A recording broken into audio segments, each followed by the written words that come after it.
The movie begins with an advertisement from a futuristic car brand named Monolith. The presenter from the advertisement states that the car is awarded as the safest car in the world and has a number of unique safety features. He claims that the car is extremely modern and has several features like unbreakable glass, strong tires, rigid body, and many more to keep its riders safe from every possible theft and damage. An AI-connected smartphone app is used to control all the features while being inside the car. A virtual assistant called Lilith helps to interact with the user interface of the car. In the next scene, we see a mother carrying her kid inside the same AI car to his granny's home.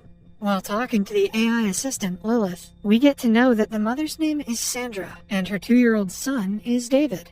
Her husband, Carl, is a pilot who could not join them due to his busy schedule. The car is so advanced that it can even detect the weight of the passengers inside the vehicle. Later, Carl calls them and informs them that he is at the Central Airport after his duty and misses them a lot. Just then, someone knocks on the door, and Carl says his goodbye and leaves. Meanwhile, David starts becoming fussy, so Sandra hands him her smartphone to keep him occupied. Quiet down, David, and check your DMs. After some time, Sandra takes a halt at the gas station on the side of the road. She then takes David inside the washroom and changes his diapers, while some girls are seen giggling. The gas station also has a supermarket, where Sandra buys her son his favorite snacks. While paying at the counter, Sandra notices someone trying to break into her car outside. Instead of being worried, she just takes out her smartphone and locks the vehicle using the smart app. As Sandra is busy inspecting the situation, she doesn't even notice that David has been separated from her. After she realizes that David is lost, she screams and searches for him around the supermarket. She rushes outside and even calls a stranger, assuming that David is with him. She seems to be totally freaked out until she finds David with the same 3 ladies whom she met earlier at the washroom. Sandra immediately puts David into her car and activates the vault mode feature. This disengages her from what's happening outside, and she finally breathes a sigh of relief. After leaving the gas station, Sandra still has a long distance to drive until they reach her mother-in-law's house. Due to the long ride, Sandra feels bored and decides to call her childhood friend, Jessa, to check on her. Jessa receives the call and informs her that she is near the Central Airport at a hotel. She even tells that she has been staying at the hotel with Carl. Sandra is devastated at the revelation of her friend having an affair with her husband. She becomes so frustrated that she does not even bother to enter her mother-in-law's house after reaching the entrance. She continues calling Carl, but he doesn't pick up and pretends to be busy. Fed up with the lies, Sandra decides to take matters into her own hands and hence sets her journey to find Carl at the Central Airport in Los Angeles.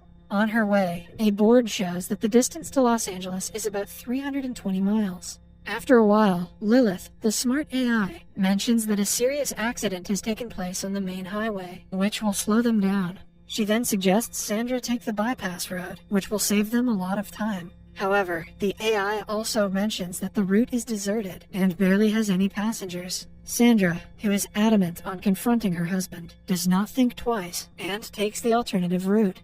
Later, it gets dark, and Sandra starts to feel difficulty in driving the car. The fog on the way also intensifies, which affects her vision of the road in front of her. On her way, she finds no human settlements or any other vehicles. However, she finds an electrical substation located in the middle of nowhere. She glances over the place, but soon drives away. The place is so deserted that the only beings present there are wild animals. Suddenly, a nervous Sandra loses her focus and crashes into a deer, which was trying to cross the road.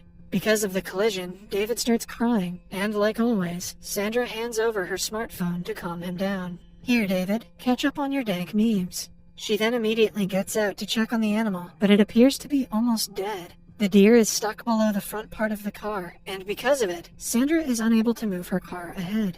As Sandra is trying to figure out the situation, she forgets that she has left David alone in the car. Meanwhile, as David is playing with the cell phone, he accidentally opens the AI car app. He moves his finger around the opened app and without Sandra's notice, activates the vault feature of the car. This feature protects the passengers inside from all kinds of disturbances and danger. Sandra realizes the gravity of the situation and tries her best to open the door, but it's already too late.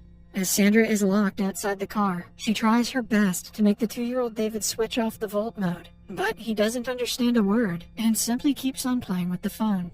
Later, Sandra panics and starts shouting at the little kid, which startles him, and he drops the smartphone under his seat. Here, Sandra gets to know that the Monolith car's features are not just an advertisement, but it also performs in reality. Even when Sandra tries to break the glass with a rock, not a single scratch can be seen on the window glass. Should have gone with the Tesla. Seeing all her efforts go in vain, Sandra decides to seek other options. She begins walking back to the electrical substation which she noticed before. After some walking, she reaches the station, jumps over the fence, and cries for help. However, she gets no response, and the station seems to be empty, with no workers present at the moment.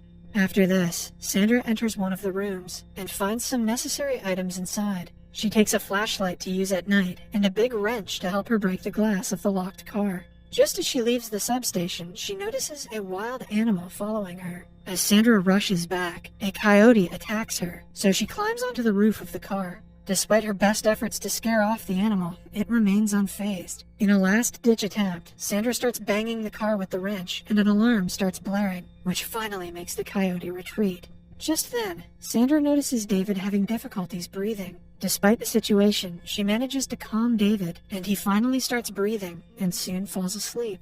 After a bit of thinking, Sandra too becomes tired and falls asleep on the bonnet of the car.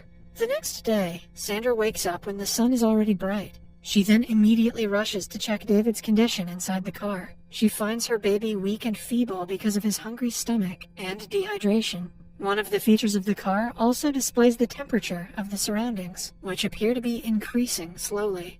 The condition is a curse to Sandra, as the place is completely isolated with no humans around. Sandra then decides to seek help and follows the road, despite being severely dehydrated. She proceeds to walk the long journey. She also knows the risks of leaving David alone in the overheated car, but she has no choice but to seek help. Fortunately, she comes across a river where she drinks and cleans herself. After gaining some respite, she continues her journey and encounters steep hills along the path. After walking several miles, Sandra finally comes across an old airfield where she discovers a jet. Meanwhile, the temperature inside the Monolith car rises up, causing it to instantly start the emergency cooling fan. After reaching the abandoned jet, Sandra enters and discovers some alcoholic drinks, a gallon of gasoline, a lighter, and a pair of spare airplane tires. She consumes some alcohol and immediately gathers the necessary items. After that, Sandra uses the gasoline to burn the 2 tires, in hopes of attracting help.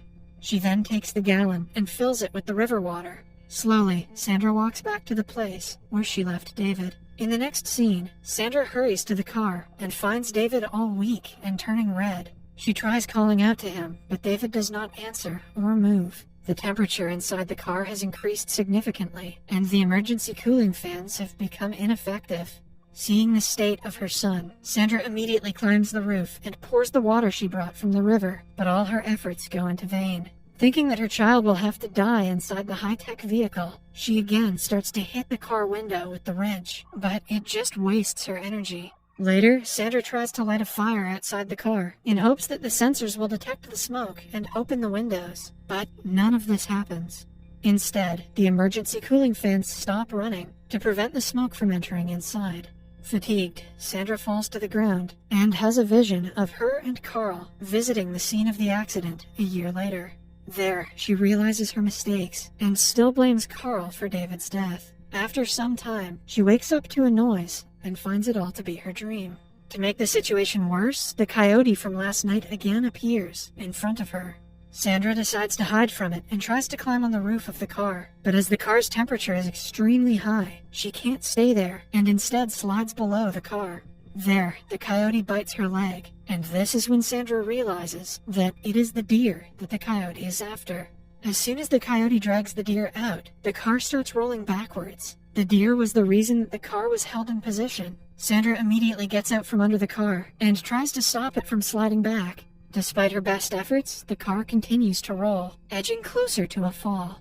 However, a small chunk of rock obstructs the car, and it finally stops. As Sandra stares from the cliff, she remembers the cartoon she saw earlier at the gas station, where the diamond was obtained after the safe was broken. She then thinks of pushing the car down to unlock the doors. Sandra is well aware of the fact that her plans might have consequences, but she is left with no other choice and decides to go with it. She grabs the wrench and starts breaking the rock which was obstructing the tire.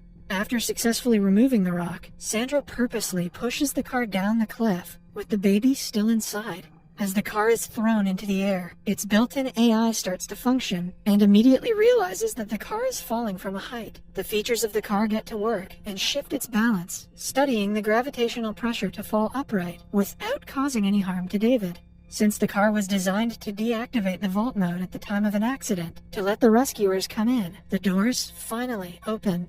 As soon as the car strikes the ground, Sandra climbs down the cliff and approaches it. Despite the devastating fall, the car appears as if someone just placed it there. Finding the locked door open, Sandra hurriedly takes David out of the car and opens his clothes to help him cool down. Seeing David's weak health condition, Sandra resolves to get out of the place as soon as possible. Before Sandra gets in the car to drive, the whole system gets restarted. With the help of Lilith, Sandra sets the car into extreme off-road mode and starts climbing the cliff in front of her. The car appears to be made for very extreme conditions and easily gets past the steep cliff. Miraculously, Sandra reaches the off-road she chose and heads for the hospital. In the final scene of the movie, we see Sandra and David arriving at the hospital.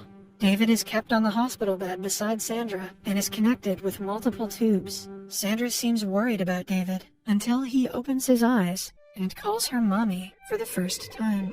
The movie ends as Sandra is delighted by her son calling her out. Little did Sandra know, David was speaking to the car.